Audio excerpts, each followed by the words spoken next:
Davi, Fitria, Irni, Istighfar, Sakit. Nazifa, Regina. Dan minggu lalu kita sudah melaksanakan apa? Kegiatan UTS. Ya atau tidak? Kegiatan UTS. Oke, sebelumnya kita sudah belajar mengenai kerajinan tangan. Kerajinan tangan jenisnya. Kerajinan tangan yang ada di daerah Melayu Riau. Apa saja contohnya, Mas? Contoh kerajinan tangan daerah Melayu Riau. Ada beberapa bagian. Yang pertama itu sudah kita pelajari songket. Songket berkembangnya di Riau itu berapa daerah? Yang pertama di daerah Siak dulu. Daerah Siak, kemudian turun ke daerah Indu, ya kan? Ini mirip, kita mengikuti pelajaran lama dulu. Kemudian sudah ke Indu baru ke daerah Indu. Itu apa? Il. Kemudian baru ke tiga. Kalau di dalam yang itu saja kan ada 4, termasuk Pekanbaru. Oke, sekarang kita pindah. Kita belajar kerajinan tekat. Sementara standar kompetensinya adalah mengapresiasi dan mengkreasikan budaya Melayu Riau. Sedangkan kompetensi dasarnya adalah mengkreasikan kerajinan tangan daerah Riau. Kita berada di daerah mana sekarang? Daerah Riau. Perlu Kuantan. Ibu kotanya Riau. Ya, di Kuantan. Kabupaten Kuantan sini kotanya Riau. Oke, lanjut. Ada yang bertanyakan tentang SK dan KD? Tidak. Lanjut. Nah, ini dia. Sejarah kerajinan tekat. Sekarang ibu tanya dulu. Tekat itu berbeda tidak bentuknya dengan songket? Berbeda tidak? Tentu berbeda. Kalau tekat itu ada seperti manik-manik, kemudian ini tempatnya juga berbeda. Ada yang ditempelkan di seperti tempat tisu, kemudian ada di kipas, kemudian ada di bantal, dan cara membuatnya pun berbeda. Sementara kalau tenun songket ini seperti kain dasar baju, ya, songket Riau itu sangat terkenal. Nah, yang mulanya di Siak yang dikembangkan oleh seorang perempuan yang berasal dari daerah Malaysia Tenggara. Oke.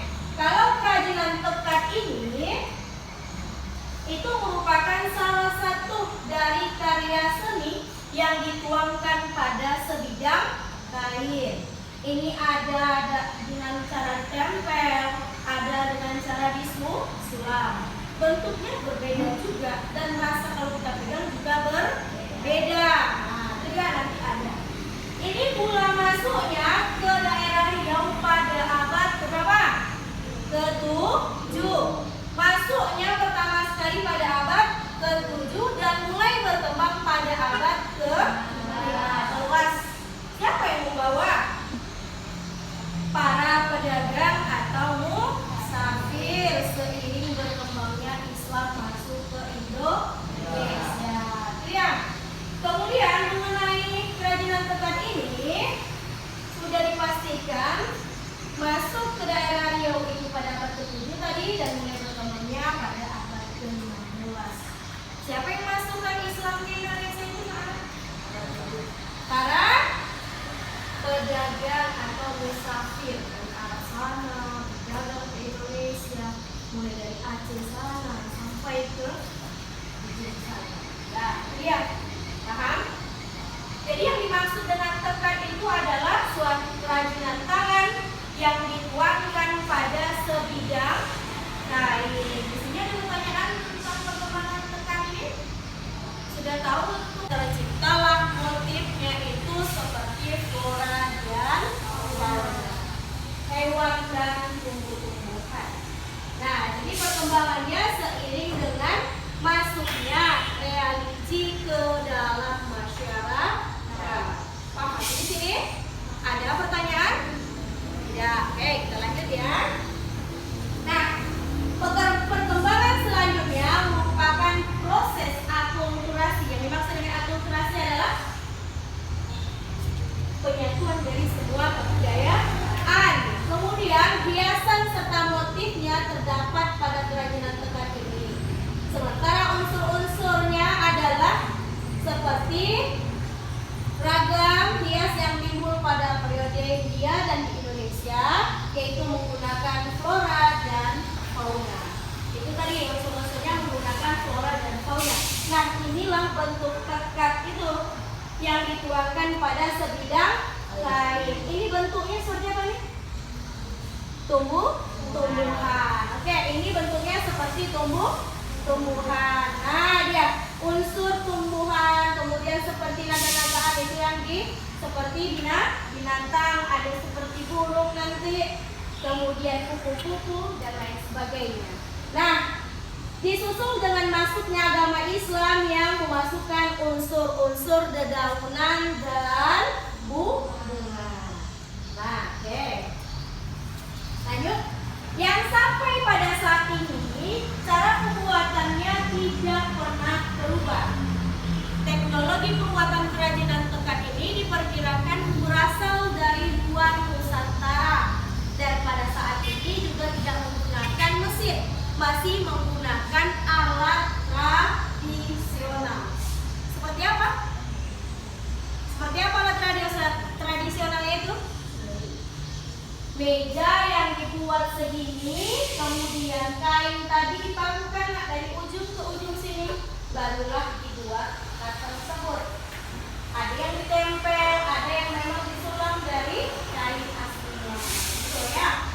Nah, kemudian penyebaran berlangsung melalui perdagangan dan musafir yang datang ke daerah Riau. Adapun teknik yang tekat ini masih dikerjakan secara tradisional. Itu tadi yang ibu katakan, dipakukanlah kainnya ini semeteran, kemudian dibuatlah. Apa maksudnya dipakukan, Bu? Supaya tidak dari dan lebih mudah untuk membuat tekat tersebut. Oke. Sangat sederhana tanpa menggunakan alat mesin, hanya menggunakan meja yang terbuat dari kayu. Yang mengalami perubahan itu adalah variasi. Apa yang mengalami perubahan itu? Variasi itu seperti apa? Variasi sama nggak sama motif? Hah? Nggak sama. Variasi sama dengan motif? Sama, ya kan? Motifnya seperti ini, variasinya seperti ini, oke? Berbeda. Cara pembuatannya sama dengan menggunakan alat tradisional. Oke, lanjut. Ini adalah corak-corak yang dibuat dalam kerajinan tekat. Sudah dicatat belum? Ya, sudah. Oke. Yang pertama corak yang digunakan adalah corak apa? Corak apa? Corak. Contohnya apa saja? Corak bunga itu. Apa saja contohnya? Ah, terus?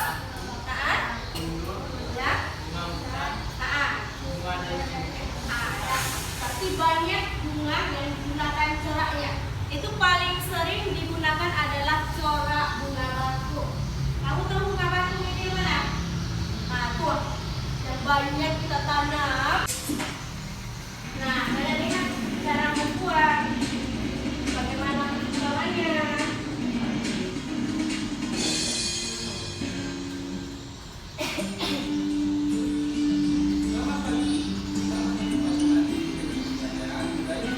Adalah kerajinan tekat. Dikenal sejak abad ke-7, kerajinan tekat pada dasarnya adalah salah satu dari karya seni yang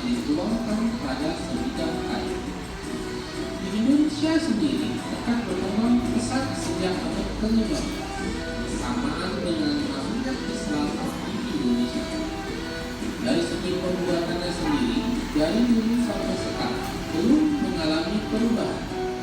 Ketat masih dibuat secara tradisional. Cara pembuatan ketat menyerupai cara membuat karya seni sulama. Terdapat beberapa macam jenis corak, yaitu corak bunga, corak kumpul. Ini bisa simpulkan, baiklah. Pelajaran kita pada siang hari ini kita dengan ketat. Ya sih, itu dah.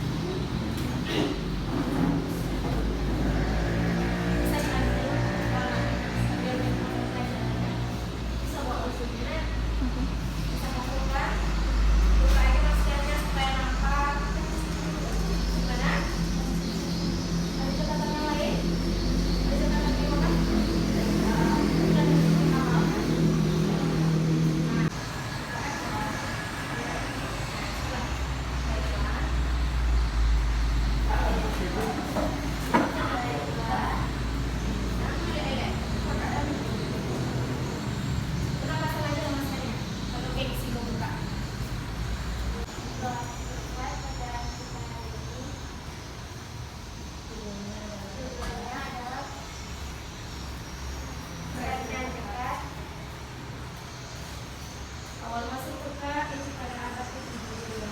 Bacanya begini apa? Ketat masuk ke daerah Riau pada abad ke-7 dan ke-15 Pada abad ke-15.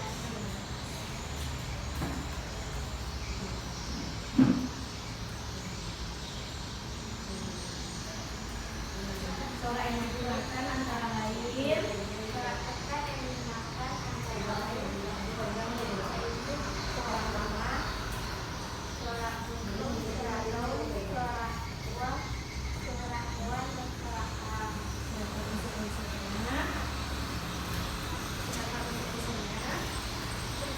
ketat yaitu flora dan fauna dan dimungkinkan dengan binatang, selanjutnya disusun dengan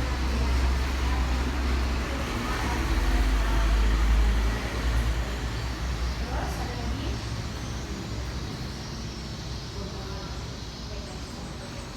bebas menyusun yang dapat dilakukan sesuai dengan Tapi udah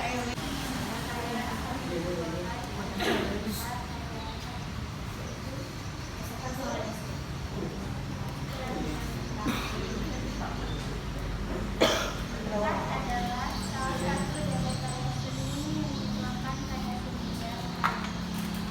Ketat masuk ke daerah Riau pada abad ke-7. Perkembangan ketat mulai terjadi pada abad ke-15.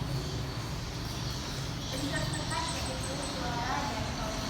Dihidupkan dengan kesetaraan hidup seperti binatang dan binatang.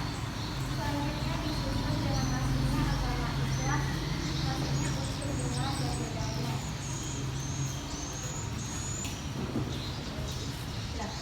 Corak-corak yang digunakan dalam ketat: 1. Corak bunga, 2. Corak kumpul, 3. Corak gedung, 4. Corak bulat, 5. Corak hewan, 6. Corak alam. Sekian dari ya. Itulah kesimpulan. Karena sudah materinya disampaikan mulai dari awal sampai akhir tadi, jika ada pertanyaan? Tidak.